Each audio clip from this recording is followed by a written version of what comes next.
બોલો જય ભવાની, જય ભવાની, જય ભવાની, જય ક્ષત્ર ધર્મ. ખાસ કરીને અત્યારે દરેક સમાજ એ આપણા ખભોથી ખભો મિલાવીને જ્યારે ચાલી રહ્યું છે ત્યારે આણંદના અને પૂરા ગુજરાતના વાણંદ સમાજના પ્રમુખ શશી પારેખ અહીંયા ઉપસ્થિત થયા છે અને શશી પારેખે પણ આપણને સમર્થન આપ્યું છે. શશી પારેખ જરાક ઊભા થાય એટલે બધાને દેખાઈ જાય. તમામ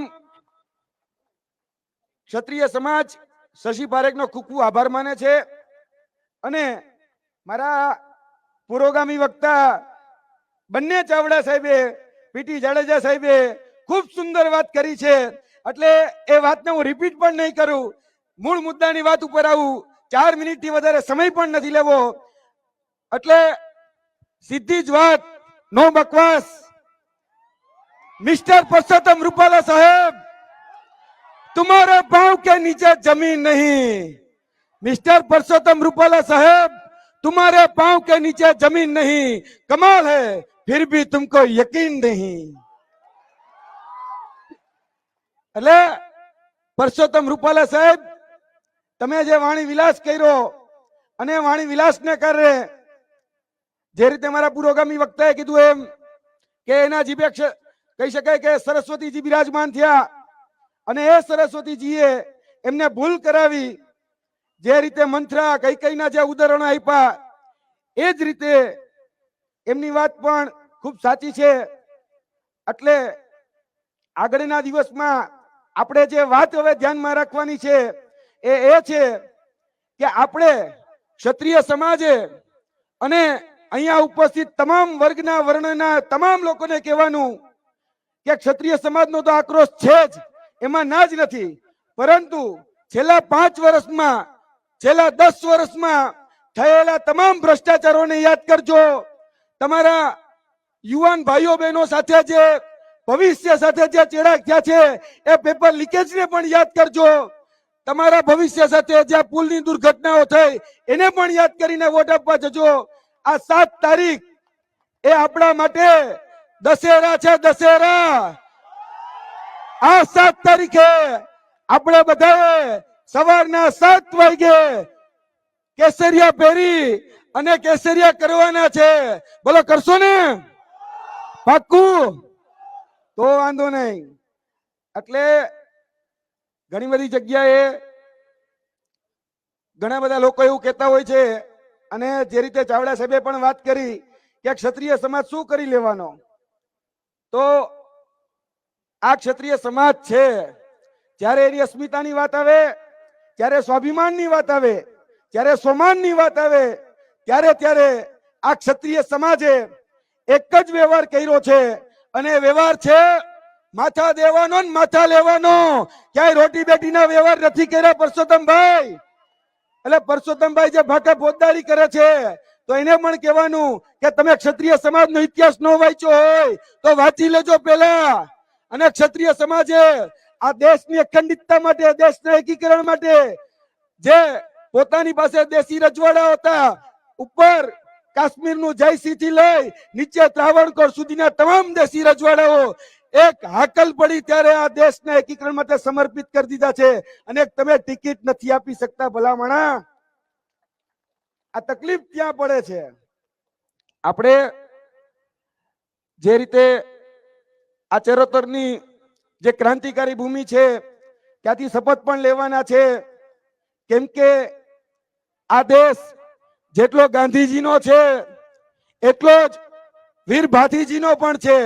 બોલો ભાથીજી મહારાજની, ભાથીજી મહારાજની, ભાથીજી મહારાજની. અને 7 તારીખે કેસરિયા પહેરી સવારે 7 વાગે આપણે કેસરિયા કરવાના છે. આ વાત ભૂલાય નહીં. અને એક વાત હંમેશા યાદ રાખજો કે આ ક્ષત્રિય સમાજ છે, આ ક્ષત્રિય સમાજે લોહી પીધું નથી, લોહી પીધું નથી, લોહી દીધું છે. આવજો મારા બાપુની ડેલીએ, એટલે કેશું કે તમારું તો ભલામણ હાથ બારમાં ક્યાંય નામ નહોતું, એટલે લોહી પીધું નથી, અરે લોહી દીધું છે બાપુની ડેલીએ. અરે ઘણું નોંધવા જેવું કીધું છે બાપુની ડેલીએ. તમારા બાઈકમાં ક્યાંય વિગોય હતી, હાથ બારમાં નામ ચડ્યું જ છે બાપુની ડેલીએ. એટલે દાતારીના ઉદાહરણ કોને કહેવાય, જોવા આવું તો આવજો. 1815 હતા અમારા સર કૃષ્ણકુમાર સિંહજી પાસે, અને જ્યારે દેશને એકીકરણમાં સરદાર પટેલ સાહેબ આવ્યા ત્યારે એટલી જ વાત કરી, બાપુ જરૂર છે. ત્યારે એક સમય કે એક સેકન્ડ વારનો વિચાર નથી કર્યો અને પોતાના 1815 એક દેશ માટે સમર્પિત કરી દીધા હોય ત્યારે એ દાતારીના ઉદાહરણ મારે ક્યાંથી લેવા જવા પડે એમ નથી. તમે તો અમારો કેસરીયો ધ્વજ પણ લઈ ગયા છો. તમે આ હિન્દુત્વની જે વાત કરો છો એ હિન્દુત્વ ટકાવવા માટે, આ દેશના સીમાડાની રક્ષા કરવા માટે અમે અમારા લીલા માથાઓની આહુતિ આપી છે. આ સોમનાથની જે ધજા જે અત્યારે ફટાકા મારે છે એ હજારો હમીરજી ગોહિલ જેવા ક્ષત્રિય યુવાનોએ પોતાના લોહીથી સિંચન કર્યું છે. એટલે તમે અમને હિન્દુત્વના પાઠ ન શીખવાડતા. આગળના દિવસોમાં કદાચ પરસોત્તમભાઈએ જો રાજકોટની રેલી ન જોઈ હોય તો કહેવા માંગીએ છીએ કે આ આણંદની રેલી જોઈ લેજો. કે આ રેલી નથી, આ રેલી નથી, આ રેલો છે. અને પરસોત્તમભાઈ તમારા પગ નીચે આવેલો છે. અને હવે કહું કે આ રેલી નથી, આ રેલો છે. અને પૂરી ભારતીય જનતા પાર્ટીના પગ નીચે આવેલો છે.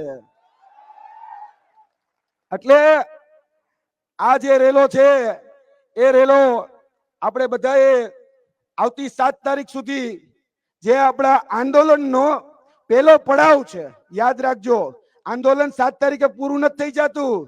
પછી તો ઘણા બધા બૌદ્ધિક આંદોલનો થવાના છે. આંદોલનનો 7 તારીખે પહેલો પડાવ છે. એટલે આ 7 તારીખે જ્યારે પહેલો પડાવ છે ત્યારે આપણે ક્યાંય પણ કોઈ પણ જગ્યાએ લોભ લાલચ કે પ્રલોભનમાં નથી આવવાનું.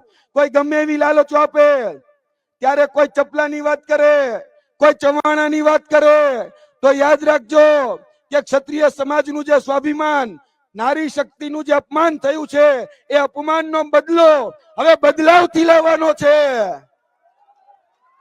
આ અપમાનનો બદલો હવે પરિવર્તનથી લાવવાનો છે. બાકી આગળના દિવસોમાં પછી જોવા જેવી એ થશે અને ઘણું બધું આગળ વધારવાનું છે. છેલ્લી વાત કરી અને મારી વાણીને વિરમું છું કારણ કે સમય મર્યાદા છે. આપણી પાસે રાજસ્થાનથી મહિપાલસિંહ મકરાણા પણ ઉપસ્થિત થયા છે અને બહુ સુંદર અહીંયા વાત બધી જ થઈ ગઈ છે. એટલા માટે છેલ્લી વાત કે વડે નહીં કઈ ગેંગે ભે કરવાથી, વડે નહીં કઈ ગેંગે કે ભે કરવાથી, અરે ઘડીક શણગાર મર્દોનો સજી લ્યો તો મજા છે. અને મજા કઈક ઓર આવે જો કાયર વેશ મૂકો તો, અને કદમ બે કાળની સામે ભરી લ્યો તો મજા છે. એટલે હવે આગળના દિવસોમાં આપણે ચોક્કસપણે એકજૂટ થઈ આ એકતાને ટકાવી રાખીએ.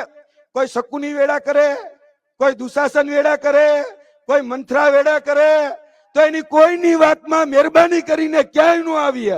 આ સમિતિ ઉપર, સંગઠનો ઉપર આપણે વિશ્વાસ કરીને ચાલીએ. બસ એટલી જ મારી વિનંતી છે. જય હિન્દ, જય ભારત, જય માતાજી, જય ભવાની.